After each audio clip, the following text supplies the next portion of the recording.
So, Kat, how long have you been doing yoga for? I've been doing yoga since September last year. Oh, so not for long then. And what made you get into yoga? Well, I knew it deep inside I needed it for a long time, but I Okay. was denying having to come and do it. If you don't mind me asking, why you felt you needed to do yoga for so long? Because I've been anxious all my life, and growing up I turned much more into my head than into my body. And then I had a bereavement, Right, okay. and it just kind of triggered it. This was my mom's doctor, and I was complaining about pain in specific places in my body, and she kept telling me, you need to go and try yoga, you need to go and try yoga. I actually been to the doctor here, and I had rash on my skin, on my face, on my neck, on my arms, and the doctors kept telling me, you need to relax, that's stress, that's anxiety, you need to relax. And then I had this conversation with my mom's doctor, and she said, yoga, you need to try yoga. And last year it kind of happened. I kind of went like, I would like to do yoga, but I would like to do yoga 10 minutes away from my house so that I don't have any excuses. And boom, Benedita opened the studio here. So you've been doing yoga for a good 6 months and you've suffered from anxiety pretty much your entire life. How do you feel after the 6 months? My pains are gone. It's kind of mind-blowing Both physically experience. and mentally? Yeah, Wow. my physical pains disappeared. That's amazing. And what I learned through Benedita was that anxiety and depression, they kind of get focused in certain parts of your body. They accumulate, and yoga helps releasing it through the movements. So it's not entirely ever going to be gone because I'm naturally anxious, but the kind of what triggered it and made it worse, yoga brought it down.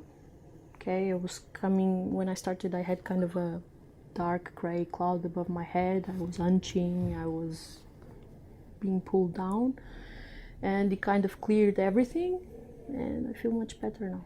Wow, so it certainly suppresses it. Yeah. So if you met someone or knew someone that was suffering from depression or anxiety or anything that's really, just anything severe like that, you'd recommend yoga straight away? Yes. Wow. Yes. Over going to see a doctor or? I would, because what I found out through my experience is that you need to rely on doctors and you need to rely on medicine, but you need to kind of become a little bit of a doctor of yourself. You need to know how to treat yourself in certain ways.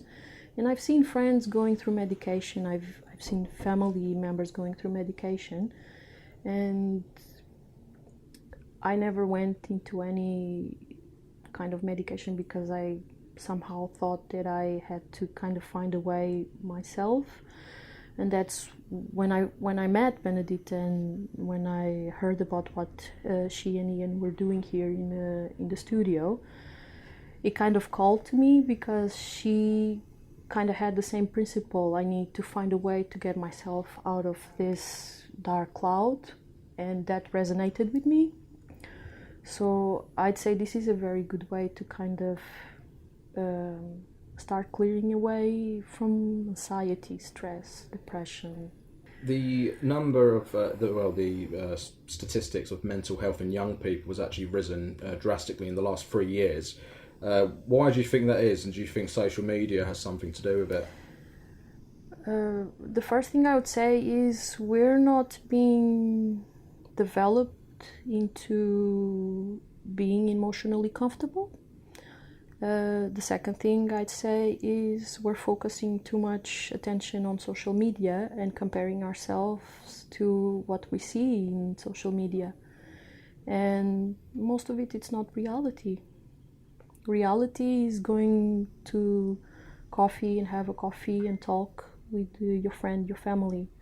Social media is a prettier version of life and society, so I'm not against it, but I'm very much aware of it, and I'm very much worried about what it does to younger people who are still developing their character and their personality and growing. So I'd say it has a big impact on it. Yes, absolutely. Mm-hmm.